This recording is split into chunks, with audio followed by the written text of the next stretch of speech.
poser quelques questions. Oui, bien sûr. Donc, est-ce que, pour commencer, vous pouvez présenter votre compagnie, la Compagnie Humaine? Donc, la Compagnie Humaine, c'est un regroupement d'artistes. J'ai fondé la compagnie il y a maintenant 17 ans et je mène pour elle des projets multidisciplinaires avec des artistes de champs artistiques tels que, bien sûr, la danse, mais aussi la musique, la littérature, les arts plastiques, la photographie, le film. Nos projets sont diffusés en France et en Europe, Maroc également. Les films que l'on produit sont diffusés dans le monde entier. Nous accompagnons tous nos projets de création par des actions culturelles et artistiques, des actions d'éducation envers tous les publics. Ça va du public scolaire, de la maternelle jusqu'à l'université, et en passant par les publics qui sont en grande difficulté sociale, comme les publics sous main de justice. Je voulais vous demander pourquoi vous aviez choisi le milieu carcéral pour ce projet. Alors, depuis 17 ans maintenant, à la fois dans les projets de création, mais aussi dans l'engagement de tous les jours des artistes sur le terrain, et notamment toutes les actions de médiation et ce qu'on appelle l'EAC, qui est vraiment à l'ordre du jour maintenant.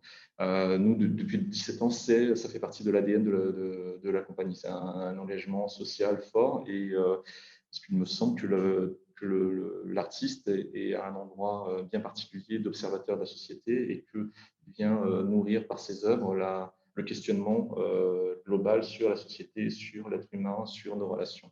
Et j'ai mis au centre du projet la relation à l'autre, et comment chacun, en tant qu'individu, peut trouver sa place dans un fonctionnement de groupe, le groupe allant de l'individu au couple, en passant par la famille, l'environnement social, l'environnement culturel, l'environnement religieux. On parle aussi des problématiques d'environnement, de tout ce qui parle de l'homme, avec un H majuscule, dans sa relation à l'univers. Et là-dedans, il me semblait important d'aborder et de toucher tous les publics. En 2013, la région est venue m'interroger sur la possibilité de mener, étant nos interlocuteurs de la culture à la région, savaient cet engagement très fort, cet engagement social, et ils avaient envie de nous proposer d'intervenir aussi en milieu carcéral, de savoir si on avait envie de mener ce type de projet. Et l'une des grandes interrogations que j'avais, c'était OK, intervenir, échanger, c'est très bien, on sait faire, mais j'ai envie de lier tout cela à un vrai projet de création artistique.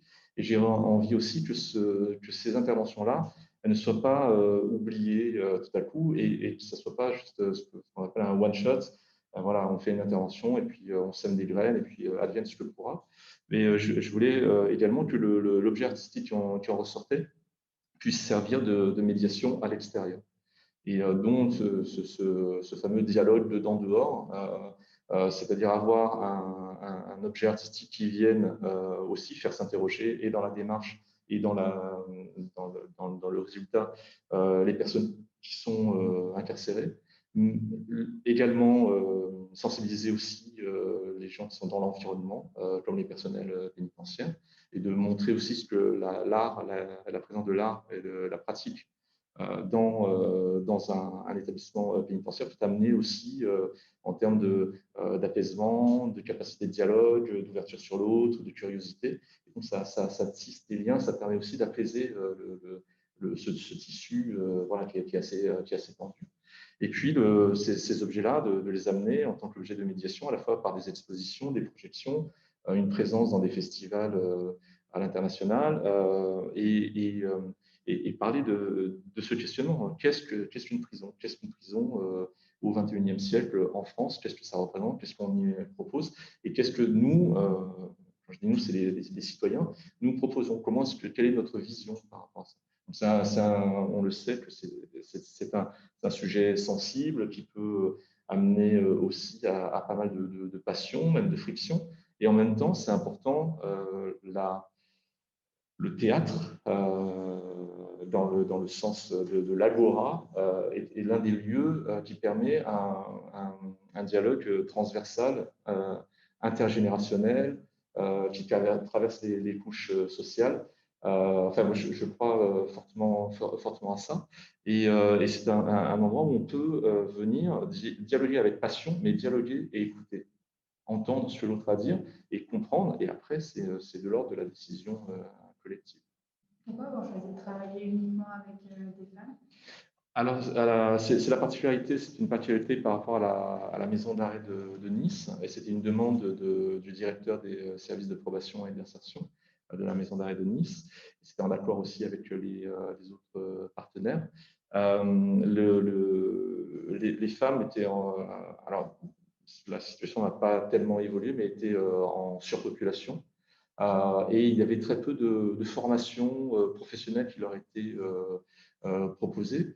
Et donc là, je parle de 2014, lorsque nous avons fait notre premier projet en milieu carcéral. Mais la situation était plus ou moins la même aussi en 2017, lorsque nous avons fait ce projet sur ma pause, 2017-2018. C'est vrai qu'il y avait peu de formations, une surpopulation, et donc une envie aussi de permettre à ces personnes de se connecter autrement, de changer leur vision des choses, de leur offrir alors je vole les mots de la directrice des services d'insertion et de probation des Alpes-Maritimes, qui en présentant l'exposition, la première exposition que nous avons faite, a dit ce travail permet aux détenus de s'évader, dans le sens, bien sûr, psychologique d'ouverture. Et lorsqu'on est au quotidien comme ça, on intervient, on s'aperçoit finalement ces corps qui sont complètement noués, tendus par l'environnement dans lequel ils vivent, noués, tendus aussi par leur parcours. En fait, on arrive à les faire se relâcher un peu, à la fois musculairement, à la fois enfin, se détendre, respirer, et puis trouver en soi la capacité de créer. En fait, on a tout un système qui amène les pratiquants à créer, à laisser, à improviser. Donc, en fait, ce sont des petites commandes toutes simples au fur et à mesure, et de manière empirique, au départ, on a 30 secondes d'attention, de capacité de concentration, et à la fin, elles étaient capables, pendant 5-10 minutes, d'improviser avec des thématiques, en étant guidées à la voix, mais de se laisser aller. Et à partir du moment où on arrive à créer, on s'aperçoit, et souvent elles étaient surprises de ce qu'elles arrivaient à produire elles-mêmes. Et quand on arrive à créer, en fait, on retrouve de l'estime de soi. On se dit qu'on a une valeur. Et en même temps, ce que l'on crée, ça provoque de la curiosité. On se dit, mais comment je peux avoir ça en moi, Et finalement, cette curiosité sur soi, elle rejaillit aussi sur la curiosité et l'ouverture qu'on va avoir envers les autres, à l'attention des autres. Et on va regarder les autres d'un autre œil. Et si l'autre est différent, finalement, on va peut-être se dire, c'est comme moi, à l'intérieur aussi, je suis différent ou différente, et finalement, l'autre aussi. Et il y a une espèce de capacité tout à coup à respecter la différence et en tout cas être plus curieux de ce on ne connaît pas et de ce de ce qui nous est étranger. Et c'est bien sûr, ça c'est en milieu carcéral, mais je pense que c'est l'un des grands mots parmi les grands mots de notre société, c'est cette peur de l'inconnu, cette peur de la différence, cette peur de l'autre parce qu'il ne nous ressemble pas. J'ai une question en lien avec ce que vous venez de dire. Du coup, vous nous avez expliqué plutôt que ce n'est pas un projet qui se fait en one shot, ouais. mais qui se fait sur une durée plus longue. Et j'aimerais savoir, du coup, ça vous prend combien de temps et Oui, bien sûr. Ça vous prend combien de temps et comment est-ce que c'est les détenus qui sont volontaires? Est-ce que du coup, vous sélectionnez des personnes enfin, en fait, le processus. Alors, entre le moment où on pose un projet et le début de sa réalisation, il y a environ 6 mois à 8 mois. À partir du moment où on rencontre les différents partenaires et on pose un dossier, on écoute ce qu'ils ont à dire. Nous, on vient avec une proposition qui est toujours en lien avec l'actualité de la compagnie. Donc, à partir du moment où tout le monde est d'accord là-dessus, on peut lancer le processus de mise en œuvre dans l'établissement. Donc ça prend aussi un certain temps parce qu'il y a une certaine latence. Et puis, il y a des protocoles très sérieux de sécurité, à la fois pour l'équipe intervenante, avec différents papiers à fournir, sur les casiers judiciaires vierges et ainsi de suite. Enfin, il y a tout un protocole. Il y a aussi, de la part des équipes du SPIP, du service de probation et d'insertion, il y a je dirais un sondage. Ils vont aller parler de tout cela aux détenus, du projet, ils vont faire de l'affichage, et ça va être sur base de volontariat.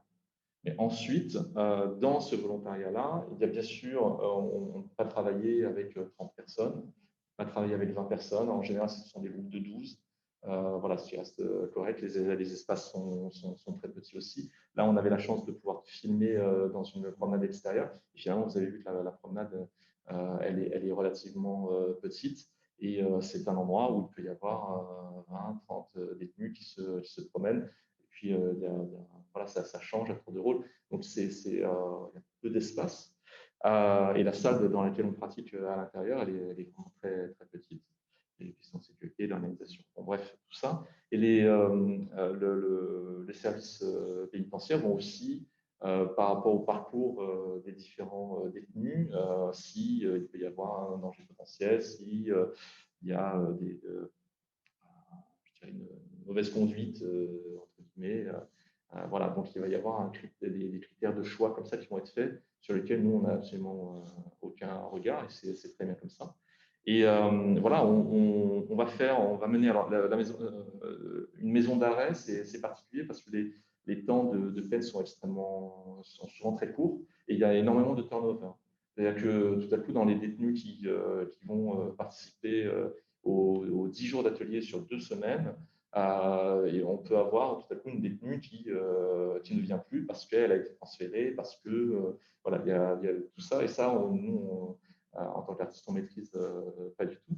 Donc, il va y avoir 10 jours d'atelier. Donc, c'est assez condensé, mais on ne peut pas prévoir un projet sur, par exemple, venir 10 fois sur 10, une fois par semaine, par exemple. Ça, c'est pas possible parce que en fait, on perdrait la cohésion de groupe. Et après, il va y avoir un temps de post-production, montage, en fait, dérochage, montage, ainsi de suite, production des photos. Tout ça, après, ça part au ministère de la Justice pour accord, en sachant que, par exemple, sur ce film, tout avait donné leur accord pour que le visage soit vu. Mais en même temps, l'une des détenues, à la fin du tournage, est venue me dire non, je ne veux plus que mon visage apparaisse. Donc, il a fallu que dans le dérochage, je fasse bien attention à ce qu'on ne voit pas du tout son visage, et toujours de dos, et ainsi de suite. Et lorsque j'ai donné mon premier montage au ministère de la Justice, on a échangé, et mon interlocutrice m'a dit attention, là j'ai arrêté. Il y avait un arrêt sur image, c'était à 3 images près, hein, et tout à coup on pouvait deviner l'identité de la personne si on la connaissait. Donc il a fallu que je refasse. C'est vraiment des échanges comme ça. Et il y a un dialogue très, très ouvert, très apaisé, et de toute façon, on essaie d'avoir une éthique de travail, aussi bien du côté du ministère de la Justice que du côté de l'équipe artistique, par rapport à ça, de respecter vraiment les engagements qu'on a. Sur un premier projet, j'avais pris le parti pris de ne absolument pas montrer les visages des détenus, afin d'alerter sur la cécité de la société, la négation en fait, de l'identité des détenus, puisque finalement, on s'intéresse tous à ce qui se passe sur un procès, on va lire un journal, on va savoir si telle personne a été condamnée, on va tous commenter, hein, dire la peine est trop lourde, la peine est trop faible, discuter des lois et tout ça. Une fois que la personne est partie en prison, on n'en parle plus, on l'a oublié. Et donc, c'est aussi Donc, quand j'ai fait ce projet-là, voilà, c'était aussi et le ministère de la Justice est venu me dire non, mais vous avez le droit, vous devez montrer aussi leur visage, c'est important. Et donc, j'ai expliqué toute la démarche. Et donc, voilà, il y a vraiment un dialogue comme ça. Et donc, tout le processus jusqu'au rendu, parce que avec le ministère de la Justice, ça peut durer entre 4 et 6 mois, cet échange. Voilà, il y a un an et demi voilà, qui s'écoule. Et après, ce projet-là, on le fait vivre. C'est-à-dire on fait des expositions, le film part dans des festivals, on répond à des appels à projets, et ainsi de suite. Donc, le film Sur ma peau, vous voyez, il est là aujourd'hui. Il est sorti c'était en janvier, je crois que c'est janvier 17, si je ne dis pas de bêtises, non, fin 2017, pardon. Fin 2017. Donc décembre 2017, et depuis, il tourne sans arrêt. Il a été primé au Canada l'année dernière, aussi en 2019, dans des festivals. Ça touche vraiment les gens et on s'aperçoit que c'est un sujet en fait qui est universel, ce sujet de l'incarcération. Et en même temps, il y a aussi un aspect métaphorique, c'est-à-dire que quelquefois, on n'est pas détenu, on n'est pas une personne sous main de justice, mais on se sent aussi enfermé à la fois physiquement ou psychologiquement. Et le fait voilà, de trouver une matière à libération et comment on arrive à dépasser, à faire par le corps et par la création, à dépasser ces frontières, à secouer ce carcan, à s'en débarrasser. Et ça, c'est quelque chose qui intéresse beaucoup aussi des chercheurs, des psychologues. Donc, voilà, ce film sert aussi à ce type de médiation. Je vais réagir à deux, trois points que vous avez abordés. Moi, je trouve ça hyper intéressant parce que j'ai l'impression que ces dernières années, le sujet du milieu carcéral est de plus en plus populaire. On en parle de plus en plus. Et du coup, je trouve ça hyper intéressant d'avoir des projets comme le vôtre qui permettent une certaine dédiabolisation des détenus. Et je voulais savoir comment le public reçoit. Oui, alors, et aussi en amont de ce que vous venez de dire, il y a une chose qui est très très importante pour moi et mon équipe quand on intervient, c'est qu'on ne veut absolument pas savoir ce qui a conduit les détenus à être incarcérés, parce qu'on ne pourrait pas, en tout cas, là je parle pour moi, je ne pourrais pas avoir un regard neutre sur la personne. Et je ne pourrais plus voir juste l'être humain, le corps que j'ai en face de moi à l'instant T. Voilà, il y aurait une espèce de jugement qui serait là, même si j'essaie d'être voilà, de mettre plus de distance. Donc, ce rapport-là, ce que j'explique là, c'est aussi c'est la réalité des gens qui vont recevoir ce film. On le présente, par exemple, lorsqu'on en discute avec des collégiens ou on le présente à des lycéens, il y a des grosses interrogations. S'il y a certains lycéens, par exemple, et là je parle une situation vécue sur Nice, où tout à coup, voilà, il y a des lycéens qui sont complètement déconnectés, qui découvrent ce que c'est que la prison, le milieu carcéral. Et puis, et là, une voix s'élève et dit ah ouais, de toute façon, la prison de Nice, oh, c'est tranquille, hein, moi j'ai des cousins qui sont allés. Et là, donc, ça permet aussi de dire bah non, attends, ça c'est ce qu'on t'a raconté après, mais voilà comment ça se passe, voilà comment le vécu que nous avons eu, et encore nous ne sommes que intervenants. Donc ça permet aussi de resituer, de voir ce qu'est le quotidien, de parler de quelles sont les conditions réelles d'hygiène, par exemple. Moi j'ai des exemples, tout à coup, on entend comme ça, ah ben non, la douche, ce sera demain, ou voilà, des choses. Ah non, mais c'est pas possible. Voilà, à l'extérieur, on a souvent l'impression, on dit ah non, mais la prison, c'est les vacances, ils vont à la télé, ils font. Et alors que c'est absolument pas ça.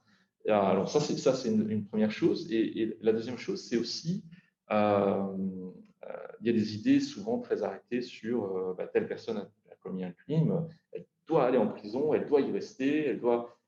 Oui, d'accord, ça c'est très bien. Mais la prison, ça désocialise. On n'a plus de rapport non plus. Si on y reste pour longtemps, on n'a plus de rapport avec ce qui se passe réel, tangible dans le monde. Le monde va évoluer à une vitesse incroyable. On n'a plus de rapport avec le monde du travail. Et qu'est-ce qui se passe lorsqu'on ressort? Et on sait très bien que si rien n'est mis en place pour la réinsertion, s'il n'y a pas d'accompagnement, s'il n'y a pas de mesures de sorties avec bracelet, avec ces sorties aménagées qui permettent aux détenus de revenir la nuit, mais là, aller travailler, et ainsi de suite. S'il n'y a pas tout cet accompagnement-là, il y a énormément de récidives. Quand on explique, par exemple, et ça, ce sont des anecdotes qui m'ont été données par les personnels pénitentiaires, il y a 30 ans de ça, on appelait les gens par leur numéro d'écrou, qu'il y avait une majorité de sorties, ce qu'ils appellent les sorties sèches. C'est-à-dire qu'après 2 mois ou après 2 ans ou après 20 ans, c'était merci, au revoir, la sortie est par là. Voilà, moi, ça m'interpelle en tant qu'être humain. Et bien entendu, il y a des personnes qui choisissent de vivre hors système et d'aller se servir des autres. Et ça, c'est OK, ça, c'est une partie des personnes. Mais pour la majorité, il y a aussi tout un conditionnement, tout un parcours personnel, des mauvais choix, un environnement très, très complexe. On sait que beaucoup de gens qui sont en prison viennent de milieux sociaux extrêmement défavorables. On grandit dans un environnement extrêmement compliqué. Et donc là, l'interrogation, c'est que fait la société par rapport à ça? Qu'est-ce qu'on a envie de mettre en œuvre pour éviter que les gens viennent en prison et pour éviter également qu'ils y retournent après. Et donc, ce qui est intéressant et ce que vous disiez, c'est que maintenant, on a aussi une vision internationale. On voit ce qui se passe en Finlande, on voit ce qui se passe en Suède, sur des endroits très ouverts, hein, où les détenus gèrent leur propre prison. Enfin, il y a une espèce d'autogestion, ils ont la clé de leur cellule, enfin des choses qui sont impensables en France, par exemple. Mais des choses que l'on sait moins, c'est que l'Italie, ça fait 30 ans qu'ils sont à la pointe des projets culturels en milieu carcéral. Et vous avez un film des frères Taviani qui s'appelle César doit mourir. Si jamais vous avez l'occasion de le voir, il a été primé. C'est un film magnifique. Et donc, et sont les gens qui participent à ce film, ce sont des mafieux, ce sont des meurtriers, ce sont des gens qui sont là pour 30 ans ou plus. Donc, c'est vraiment des choses très lourdes. Et pourtant, il y a une humanité. Donc, voilà, derrière chaque personne incarcérée, il y a une histoire. Et sans faire preuve d'une empathie naïve ou quoi que ce soit, on se dit, voilà, comment est-ce que cette personne-là, on peut aller la chercher, mettre en place des outils qui lui permettent de réfléchir et de se dire, OK, maintenant je change de paradigme, je change mes curseurs et j'essaie de construire un futur où la prison ne sera qu'un souffle. D'accord. C'est très intéressant ce que vous avez dit par rapport au film Des frères Taviani. Exactement. Parce qu'il y a un film qui est sorti il y a 2 ans, qui s'appelle Sherazade. Je ne sais pas si je ne l'ai pas vu, mais oui, j'en ai entendu parler. Enfin, le réalisateur, M. Marlin, est parti un peu du même principe. Il a pris des jeunes qui sortaient de peine, qui allaient être jugés, et pour tourner un film. Et il expliquait que c'était pour lui très très important de replacer, puisque c'est à Marseille, donc de replacer des jeunes et prendre des acteurs qui sont dans leur milieu, dans leur habitat, et pour raconter en tout cas leur réalité. Et du coup, ça me faisait penser un peu à ce que vous disiez pour le film César doit mourir. Et c'est pour ça que je tends à penser que, même si encore on est en plein dans un débat sur le milieu carcéral en France et dans peut-être une évolution, on a quand même on a quand même des évolutions qui se font. Oui, tout à fait. Et du coup, je trouve ça hyper intéressant. Et je voulais aussi vous demander si vous pensez que aujourd'hui, faire des projets culturels en incluant les personnes, les détenus, les personnes du milieu carcéral, que ce soit des détenus ou les personnes de l'institution même, ça peut aider le débat sur notamment les peines alternatives, la remise en question de la prison, de l'institution, etc. Alors, je vais répondre par une métaphore. Le premier projet que j'ai fait s'appelait Corpus Fugit. En latin, c'est le corps s'envole, mais aussi le corps s'enfuit. Et il y avait une série photographique. Cette série photographique, elle a fait partie d'un projet d'exposition. On a notamment exposé à Venise, dans une fondation, la fondation Delia Colamas, donc une fondation d'art contemporain. Et j'ai pu voir les travaux d'autres photographes. Il y avait une série qui m'a profondément marqué. En fait, c'était des portraits. Et donc, il y avait comme ça, dans une salle, plein de portraits. Sauf qu'il n'y avait pas de légende. Et donc, il y avait le directeur de la prison, il y avait du personnel administratif, il y avait des détenus, il y avait des personnes qui font le ménage, il y avait des personnes qui s'occupent de l'entretien, il y avait voilà, des avocats, des médecins.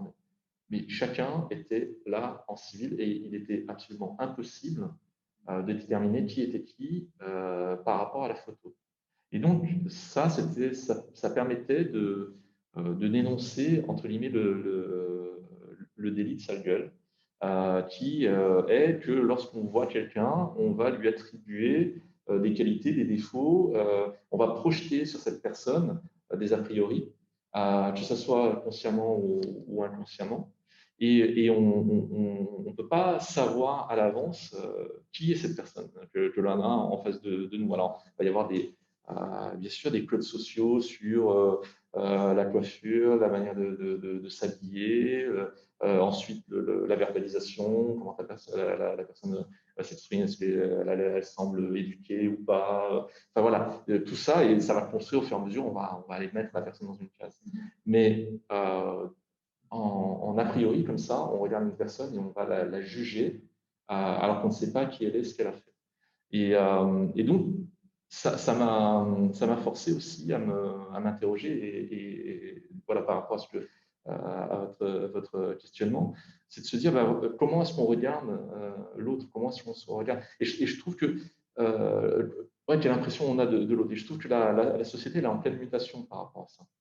Et elle est en pleine révolution. Et on le voit sur les débats sur le genre, sur ce qu'on a appelé à un moment les minorités visibles, mais voilà, sur le patriarcat, le matriarcat, sur toutes ces questions qui sont ultra importantes. Comment est-ce qu'on regarde le passé du pays?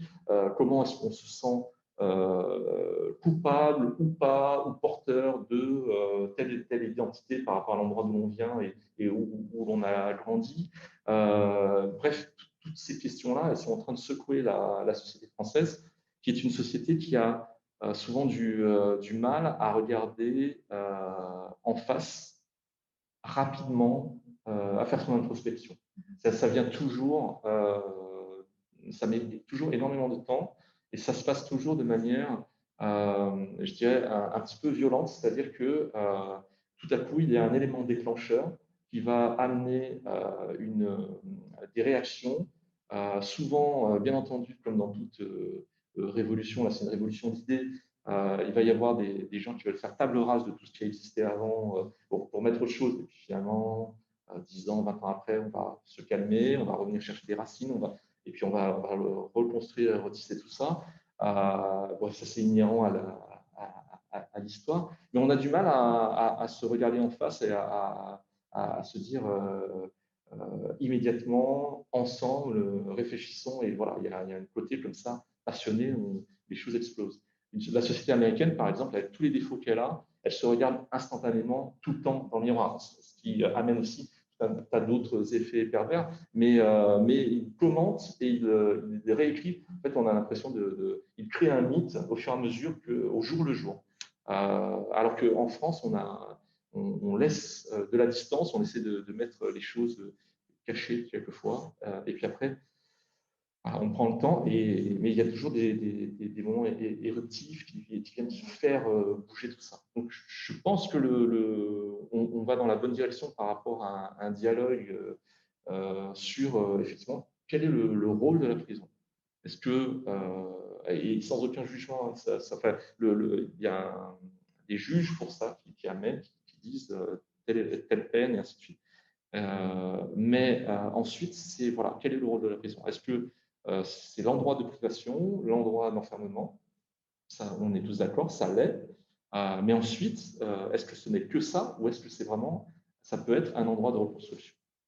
Et je pense une société, de même qu'une société évoluée peut-être, on peut s'apercevoir qu'une société est évoluée par rapport à son rayonnement culturel et artistique, mais on peut voir une société évoluer aussi par la manière dont elle va traiter ses détenus.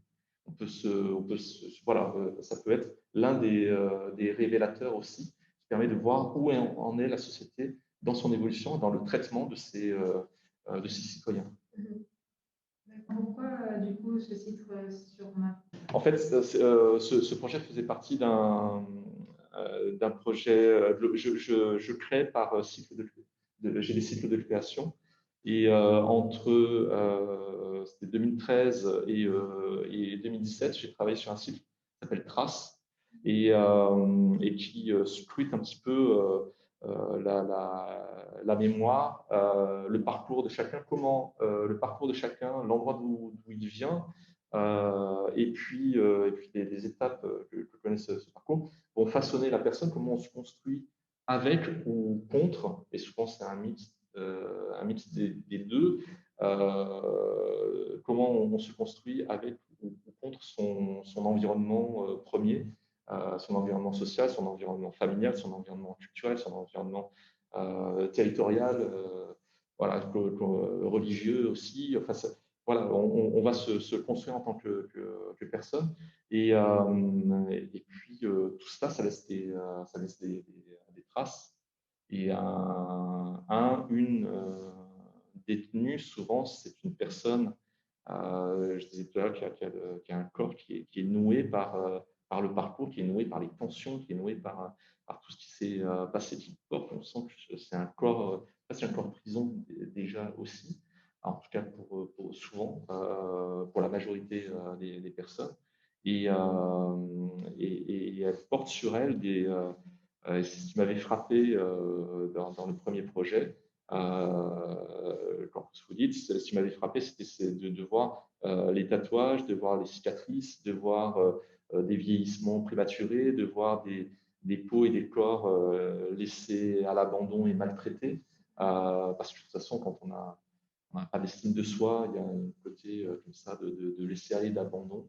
Et voilà, il m'intéressait de parler, et on le voit bien sur les photos, aussi dans le film, comment on vient scruter ces peaux et ces traces laissées par la vie.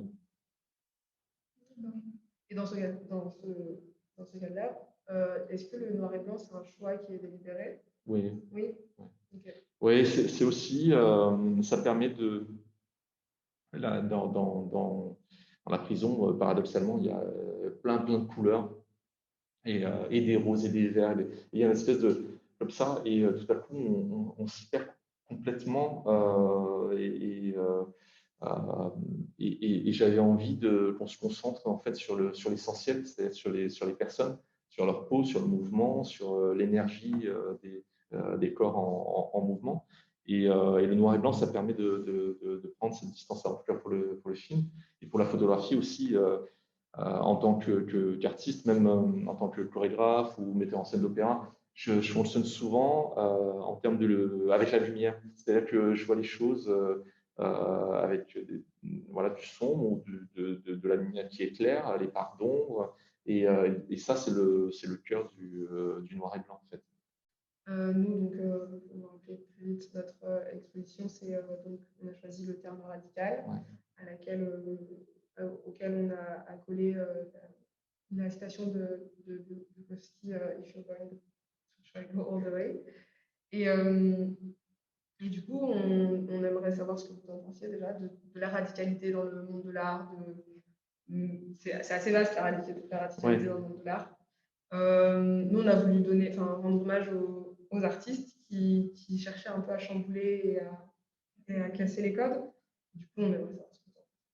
Moi, je reste persuadé que je vous ai parlé du rôle de l'artiste en tant qu'observateur de la société et en tant que médiateur, mais aussi, je pense que l'artiste, et on peut l'exprimer de manière extrêmement radicale, peut venir provoquer aussi. Venir provoquer le regard, la réaction, le rejet.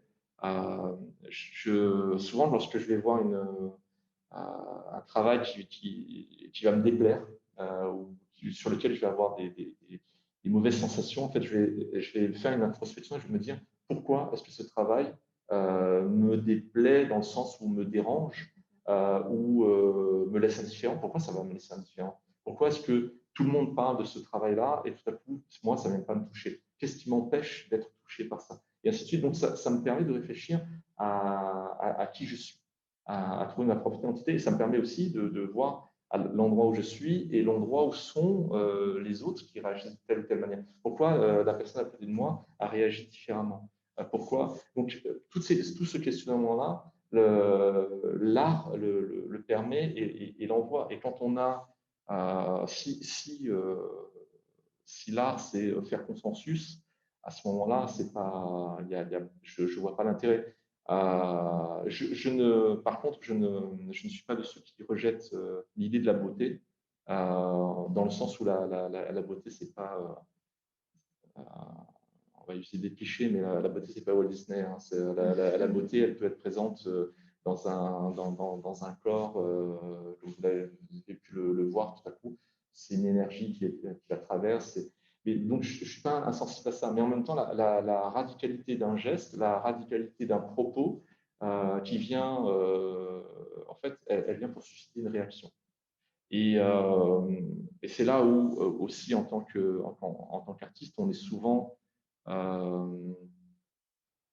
quelque part des manipulateurs, c'est-à-dire qu'on vient appuyer sur des curseurs pour permettre une réaction du public. Lorsque on va mettre des interprètes nus, on va s'attaquer à des signes religieux, lorsqu'on va s'attaquer à ce qui est sacré dans tous les sens du terme. Et qu'on va désacraliser, et qu'on va voilà, dire mais non, ça c'est juste de la matière, ça n'a aucune importance, et ça va faire réagir les gens. Finalement, cette radicalité-là, elle est importante parce qu'elle permet aussi parce que de regarder pourquoi tous ces gens-là réagissent de cette manière-là. Qu'est-ce qui vient les provoquer? Qu'est-ce qu'on peut changer? Donc, peut-être il y a aussi quelquefois des postures chez certains artistes. Moi, dans mon travail, je n'ai pas l'impression d'être radical et pourtant, présenter ce travail-là et être persuadé que c'est un travail important et qu'on va aller et qui va faire évoluer et changer les choses, ben, finalement, certains le considèrent comme un travail radical et certains ne voudraient pas que ce travail-là soit présenté à des jeunes ou à des enfants ou soit mis en avant. Voilà. Donc, à ce moment-là, si ça, c'est être radical, je le revendique avec grand plaisir.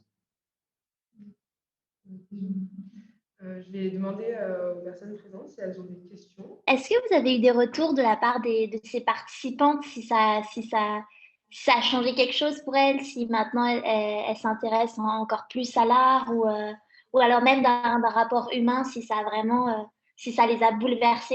Alors, c'est souvent lorsqu'on fait des projets, qu'on intervient, que ce soit en milieu scolaire, en quartier prioritaire ou même en milieu carcéral, on n'a pas de retour en fait. Souvent, je dis bien souvent. C'est-à-dire que nous intervenons comme des semeurs et puis on sème plein de graines et puis, quelquefois, on a des retours d'enseignants, ou quelquefois, on a des retours d'institutions, et puis qui vont revenir nous chercher. Donc, ce qui veut dire aussi que le travail a été reconnu, mais immédiatement, c'est très rare. Et pourtant, là c'est une exception, notamment sur sur le projet Sur ma peau, ça a été quelque chose d'assez fort parce que on a reçu des courriers de la part des détenues participantes. On a reçu voilà, il y a certaines qui ont conservé un lien, qui nous envoient un petit bonjour de temps en temps, ou qui vont commenter notre actualité sur Facebook ou voilà, par les réseaux sociaux. Donc ça, c'est intéressant. Le deuxième jour non, troisième jour pardon, de nos ateliers, en fait, on a été convoqué par la surveillante générale qui chapeaute le quartier femmes et qui nous a dit, voilà, je ne sais pas ce que vous faites dans vos ateliers, mais telle personne qui était présente, c'est une personne qui était en désocialisation complète, qui ne parlait ni avec ses co-détenus, ni avec le personnel, qui avait déjà fait des tentatives de suicide. Et là, on constate en 2 jours un changement radical avec tout à coup une ouverture, une capacité de parole, voilà. Et alors, moi, on va pas tout prendre, dire que c'est seulement ces ateliers. C'était sans doute une démarche, sa démarche personnelle et puis tout un tas de coïncidences. Mais toujours est-il que, effectivement, avec mon assistant, nous étions extrêmement touchés et bouleversés de voir ce changement-là. Et une autre anecdote, c'est une détenue qui nous a demandé, en fait, qui m'a pris à part et qui m'a demandé la permission de pouvoir faire les mouvements et les exercices qu'on faisait en atelier, de pouvoir les faire seule dans sa cellule parce que, disait-elle, ça lui faisait du bien. Et j'étais bouleversé par 2 choses. Un, qu'elle puisse, voilà, qu'elle puisse ressentir tout ça en faisant cet atelier, qu'elle puisse s'en ouvrir. Et puis, deuxièmement, qu'elle se sente obligée de demander la permission, ce qu'aucun d'entre nous à l'extérieur ferait. Mais voilà, il y avait un espèce de conditionnement fait avec une autorité qui vient, qui donne des choses et est-ce que il demandait la permission. Voilà, c'était aussi c'était un témoignage extrêmement fort. Est-ce que ces femmes ont tout de suite été partantes pour participer à ce projet ou il a été compliqué de trouver des participants? Est-ce que vous avez vu Alors, ça, je ne sais pas si c'était compliqué d'avoir des participantes ou pas, parce que comme j'ai expliqué hein, sur le mode de sélection, enfin, nous, on n'intervient pas du tout. Par contre, ce qui est certain, c'est que ça demande une attention de toutes les secondes. On pénètre dans un endroit qu'on ne connaît pas, avec un groupe de personnes qui, quelquefois, ne se connaissent même pas entre elles, ou alors se connaissent, mais on sent qu'il y a des tensions ou voilà, sur un des projets, par exemple, l'une des personnes participantes faisait tous les exercices dos au mur et ne se mettait jamais au centre de la pièce. Ça, ce sont des choses qui sont extrêmement frappantes. Donc, on est 2, on fait bien attention à toutes ces choses-là, on se débriefe ensuite. Et en fait, la difficulté, c'est d'amener des personnes qui n'ont pas d'habitude et qui ont une capacité de concentration sur les exercices demandés, parce que ce sont des choses qui sortent de leur ordinaire. Elles ont une capacité de concentration de 30 secondes à 1 minute au départ, et on les amène au fur et à mesure, parce qu'on ne va pas les lâcher, parce qu'on va faire preuve d'exigence, on les amène à 5 minutes, voire même quelquefois 10 minutes d'autonomie dans la danse, dans la création. Et ça, c'est quelque chose qui peut être très complexe à gérer. Il y a peu de dialogue sur ce qui se passe en dehors des ateliers entre elles et nous. On a peu d'informations, mais on peut très bien comprendre un matin, par exemple, qu'elles n'ont pas dormi parce qu'il y avait des hurlements, parce que voilà, et tout le monde est à cran, tout le monde est tendu. Donc nous, on essaie d'amener tout ça, de comprendre tout ça, et en même temps de jamais lâcher le niveau d'exigence.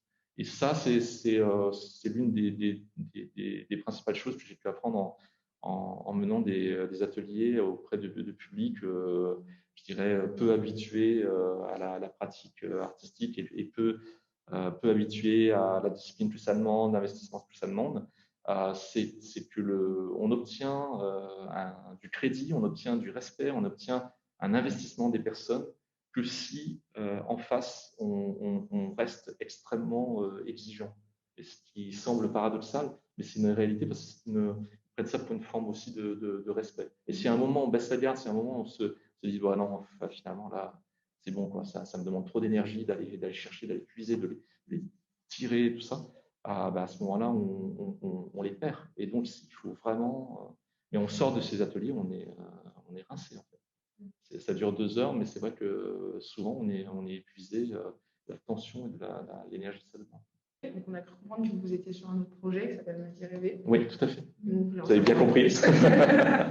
Alors, Ma vie rêvée, c'est un projet qui fait partie d'un autre cycle. C'est le cycle Utopie, où on parle des modèles de construction, déconstruction de la société. Et notamment, Ma vie rêvée, c'est parler du gap qui peut exister entre l'endroit à un moment de sa vie et, par exemple, là où vous êtes aujourd'hui, avec tous les rêves et tout ce que vous pouvez avoir et toutes les projections que vous pouvez faire. Et si on se rencontre dans 20 ans et on fait le bilan des choses entre ce qui, pour vous, aujourd'hui, est de la part du fantasme ou de la part du réel ou du concret voilà, et l'endroit où vous serez à ce moment-là réellement. Et ben, là, l'idée, c'est d'aller travailler avec les détenus, hommes, de la maison d'arrêt de Grasse sur cette thématique-là. Et contrairement aux deux projets précédents, le projet artistique qui en ressort, c'est un solo dansé par un danseur de la compagnie, Luc Bénard, qui m'accompagne sur tous les projets en milieu carcéral en tant qu'assistant. Et Luc va interpréter donc ce solo qui s'appelle Ma vie rêvée. Et il y a une composition en musique électroacoustique et oud de Sarah Processi, qui est une fraîchement ex-étudiante du CA, puisqu'elle a eu son master en musique électroacoustique. Et elle a eu, pour ce projet-là, une bourse UC Arts. Voilà, c'est un projet voilà, qui l'amène vraiment dans une voie de professionnalisation avec un vrai projet artistique qui est voué à être diffusé largement, à la fois dedans et dehors. Là, on a été bien sûr dans le programme chamboulé par la crise sanitaire, hein, comme tout le monde. Donc les ateliers devaient avoir lieu au printemps dernier, ils auront lieu, je touche du bois, mais ils auront lieu fin mai, début juin, avec représentation également du solo, à la fois à Grasse, à Nice, à Aix, et ainsi de suite. On va construire sur l'année prochaine aussi, sur 22, une tournée en milieu carcéral et avec bien entendu des résonances à l'extérieur. Voilà. Et c'est un projet qui avait été notamment sélectionné à la Tanzmesse à Düsseldorf. Donc, il y a un temps de 4 jours où le monde entier du monde chorégraphique, de la danse, vient de l'international et vient se voir des projets novateurs ou qui interrogent. Et donc, voilà, malheureusement, la Tanzmesse a été annulée en août dernier, mais ça faisait c'était l'un des projets pour nous, c'était important de voir que ce projet-là, il suscitait aussi, et c'est pour rebondir sur ce que vous disiez, hein, sur le fait que de plus en plus la société s'ouvre à cette réflexion sur le milieu carcéral. Donc voilà, une pièce comme ça, un solo créé à partir de la matière dans l'échange avec les détenus, ça intéresse beaucoup tout le monde. Merci beaucoup. Merci à vous.